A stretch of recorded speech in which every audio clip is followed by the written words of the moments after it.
It's part of an industry that generates $245 million a year for the state.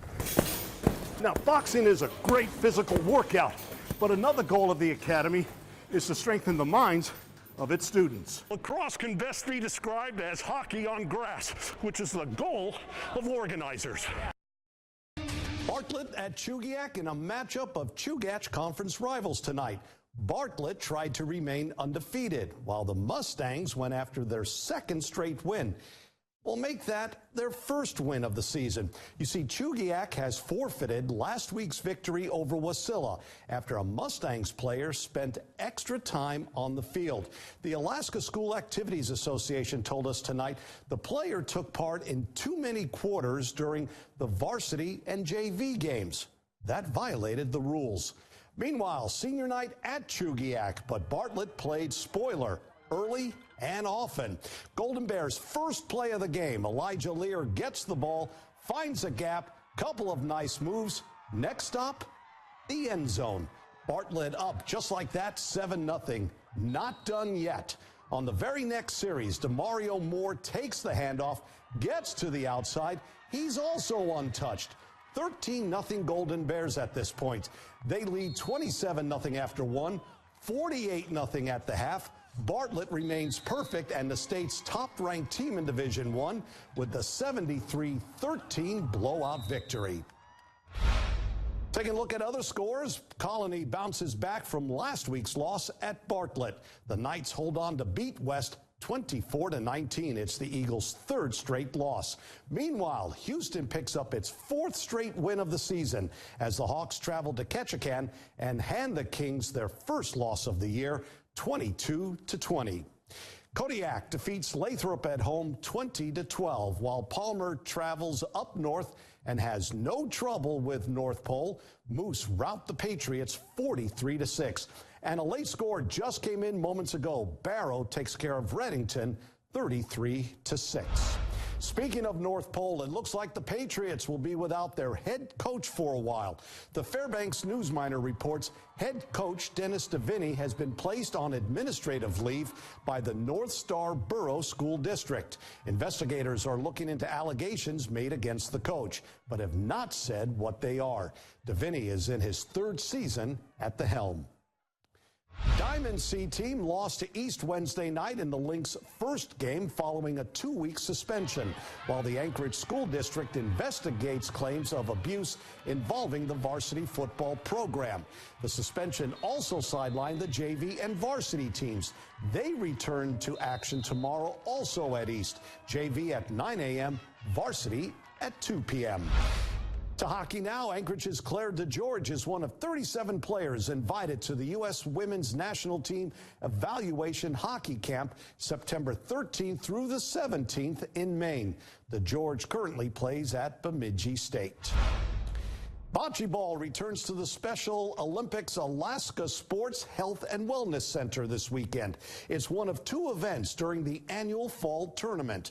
Roughly 200 athletes, coaches, and volunteers from around the state will take part. Besides bocce ball, some athletes will compete in golf at the Anchorage Golf Course. The tournament wraps up on Sunday. Folks had the gear. They just needed a lift. Off they went for what many considered one of their favorite times of the year, opening day at Hilltop. I'm a snow baby, so it should be good. It turned out to be better than good, as skiers and snowboarders hit the trails thanks to the colder weather, which allowed for snowmaking. We'll have a whole month on it then compared to last year. Last ski season is one those who rely on the snow for business want to forget. We lost probably 2 to 3 weeks on that, and then we closed a week early just because we had a lack of participation. The latest survey by the State Tourism Council listed skiing as tied for third as the leading winter activity in Alaska. It's part of an industry that generates $245 million a year for the state. That figure represents 14% of what tourists spend in Alaska each year. Tourism leaders have focused their efforts on attracting more visitors to the state during fall and winter. All the snow means good things for resort operators. We're excited about it, and all the kids are really excited about it. We've got good turnout. All the white stuff means plenty of green for this business as it starts a new season. Dave Leval, KTVA 11 Sports. There's a new game in town. It's physical, but the kids enjoy it. That includes young Sean Casey. So far it's been fun, easy, pretty hard sometimes. Sean's among the first group of kids to play lacrosse at the Ben Boeke ice rink. Lacrosse can best be described as hockey on grass, which is the goal of organizers. Bring my arm up, roll in my wrist. The Anchorage Hockey Association organized the month-long program to get some variety in what can be a one-dimensional sports focus for too many youngsters. And the problem with, you get a lot of sports, people play year-round.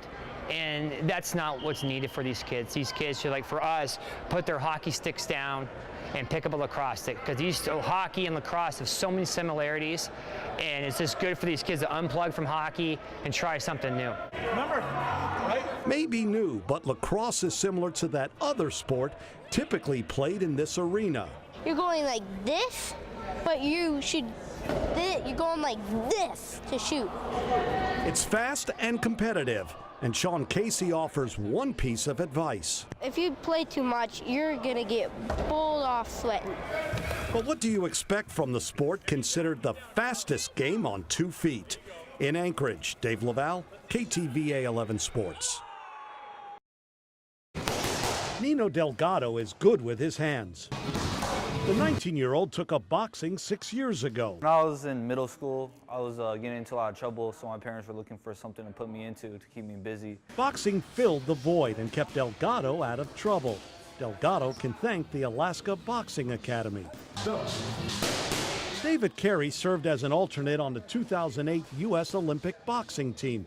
He created the academy in 2011. It's not just about fighting. Carey also wants to teach his students a healthy lifestyle. Before I got into boxing, I was just eating the way I wanted to eat, hanging out, doing certain things that I really didn't have any business doing. The academy is located inside the Martial Art Alaska studio. This is where it is called home for the last 3 months. Sometimes there's too many rivalries, We're not such a big state where we need to have there. Everybody needs to work together to make sure that we can build that community. The studio is also the third location for the academy since its creation, but it will soon have a place to call its own at the Gallo Center. Now, boxing is a great physical workout, but another goal of the academy is to strengthen the minds of its students. Tutors from UAA will come in and work with the younger students on their studies before they train. By getting that education, by getting that diploma or that college degree, is going to help you when you get out here in the real world.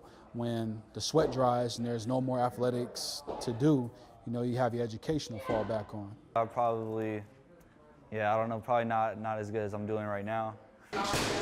That finds Nino Delgado preparing for his next battle in the ring, and not in a courtroom where he fears he might have ended up without boxing. Dave Leval, KTVA 11 Sports. I'm trying to walk everything. Soren Jacobson wants to remember his first round of golf in Alaska. Not even a light rain and cool temperature will wash out this late Wednesday night round. It can't. There's too much at stake. Jacobson is a first-time visitor, and this is Chamber of Commerce weather. First of all, I don't like being hot, and this makes sure that never happens. Jacobson is on a mission. 50 rounds of golf in 50 states in 50 days to celebrate his 50th birthday. Jacobson landed at Ted Stevens International Airport just after 9 p.m. He immediately showed up at the Anchorage golf course and teed off in the state where you're more likely to see an eagle in the air than on the scoreboard. He came up with the idea in college, but for decades, this links fantasy seemed more bogey than birdie until 2 years ago. Stop number 49, appropriately, Alaska. An Idaho native, Jacobson's drive for 50 began in the Pacific Northwest. We started in Oregon, then we sort of went down the west coast, across the bottom of the country, up the eastern seaboard, and then back across the top. The rounds piled up, and Jacobson began to face a challenge which affects the pros too: fatigue. You might be able to tell looking at me right now, we're a little weary. We teed it up at 6:30 this morning in Seattle, and then traveled all day to get here. As it usually does, the last frontier stood out. Jacobson, who works for the Idaho State Legislature, and his wife Melanie, who organized the journey, drove 48 of the 50 states for 15,000 miles, only flying to Alaska and Hawaii. The price tag for this golf dream? Roughly $35,000. We don't have that sitting around to do this with. But Jorgensen said friends covered much of the costs with donations. Even a few courses, including Anchorage, comped him the round. Let's try this guy one more time. Water posed no problem, but another hazard waited for him at the fourth green. I don't want to bother the moose. I could hit a ball down there and we can just drive by and leave the ball and I can see where it goes. But I don't want to. I mean, the moose lives here. I'm visiting. I avoided the moose. Is this normal moose behavior? And why the Jacobsons chose the fastest way to the next tee as they scratched off one more state on a most extraordinary golf odyssey. Dave Leval, KTVA 11 Sports.